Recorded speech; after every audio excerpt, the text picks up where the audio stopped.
Welcome back to 504 Road Trips. During our southbound drive on US Highway 61, we took a detour off of the main line along an old route of Highway 61 through the city of Clarksdale. Around the year 2000, a bypass was completed around the city, but this old route, which includes the historic alignments of US Highways 61 and 49, goes through the city, and the infamous Crossroads where blues guitarist Robert Johnson allegedly sold his soul to the devil in the 1920s. Mississippi has assigned the state highway number 161 to this and several other sections of old US 61. We passed through the town of Lyon, or perhaps Lyon, as it's named for the city in France. The town was established in 1897 and had a population of 296 as of the 2020 census.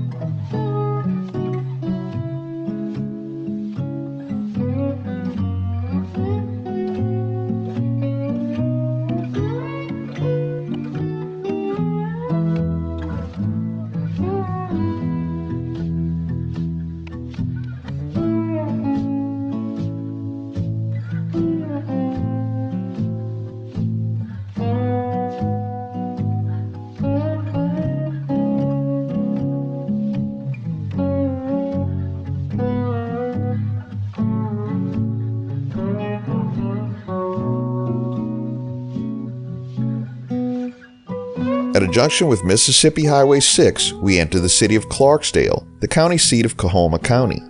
The city is named for John Clark, a settler who established a timber mill here in the mid-1800s. Clarksdale is considered to be the center of where the African American musicians developed the blues, and took this original American music with them to Chicago and other northern cities during the Great Migration. The Mississippi Blues Trail is a string of commemorative markers, first dedicated in 2006, throughout the Mississippi Delta and even out of state all the way up to Chicago. 10 of these markers can be found in Clarksdale, including at the Delta Blues Museum, which is dedicated to collecting, preserving, and providing public access to and awareness of the musical genre known as the blues. In 1995, Mount Zion Memorial Fund founder Skip Henderson, a vintage guitar dealer from New Brunswick, New Jersey, and friend of Delta Blues Museum founder Sid Graves, purchased the Illinois Central Railroad passenger depot to save it from planned demolition. With the help of local businessman John Livingston, as well as the Delta Council, Henderson received a $1.2 million grant from the federal government to restore the passenger depot. These redevelopment funds were then transferred on the advice of Clarksdale's city attorney, Hunter Twyford, to Coahoma County in order to establish a tourism locale called Blues Alley, after a phrase coined by then-Mayor Henry Espy. The old passenger depot became the Delta Blues Museum, and the popularity of this museum and the growth of the Sunflower River Blues and Gospel Festival and Juke Joint festivals have provided an economic boost to the city. Another marker is at the Riverside Hotel, formerly the G.T. Thomas Hospital, where blues singer Bessie Smith died in 1937 after being critically injured in an automobile accident on Highway 61. After the building became the Riverside Hotel in 1944, Ike Turner moved in and wrote and rehearsed his song Rocket 88 in what is now Room 7. Established in 2008, the Clarksdale Walk of Fame are plaques located in downtown which honor notable people from Clarksdale. Honorees include John Lee Hooker, Ike Turner, Muddy Waters, and Sam Cooke, each of whom resided in Clarksdale at some point. There are numerous sights to see, things to do, and places to eat in Clarksdale's downtown area, which is off of Sunflower Avenue to the north of Old US 61.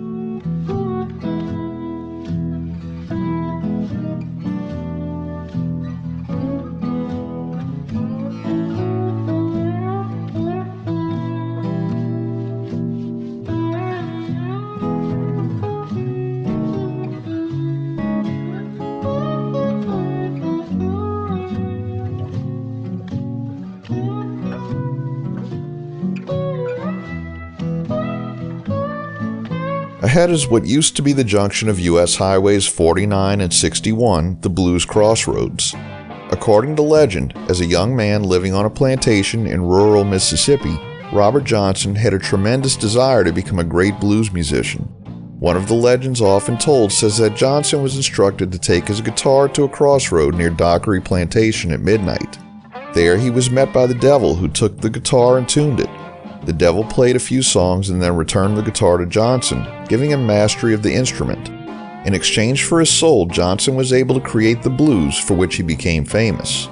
Now, this crossroad certainly existed during Johnson's early life, and this was the junction of highways 49 and 61 as early as 1926, when Johnson would have been around 15 years old.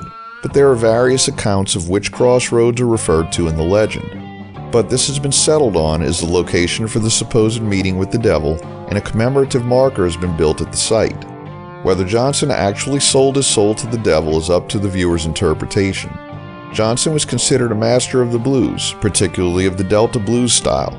But according to Elijah Wald in his book Escaping the Delta, Johnson in his own time was most respected for his ability to play in a wide range of styles, from raw country slide guitar to jazz and pop licks, and for his ability to pick up guitar parts almost instantly upon hearing a song.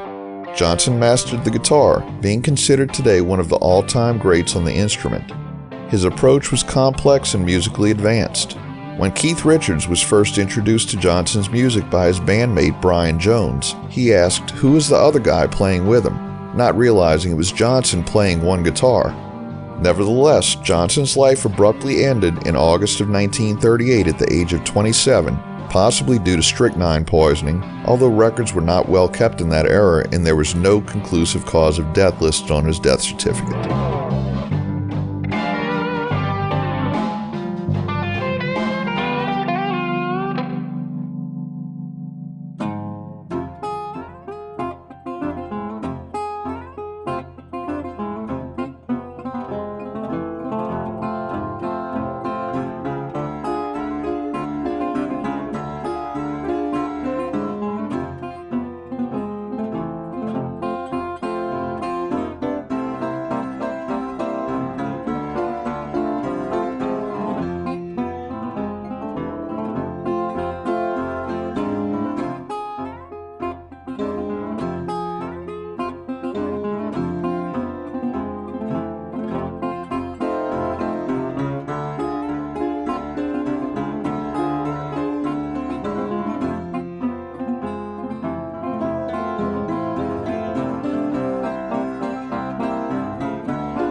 We conclude today's video here as we rejoin the US-61 main line. Thanks for watching. If you like this video, please give us a thumbs up, post a comment, subscribe, share and follow us on social media, and join us for our next 504 road trip.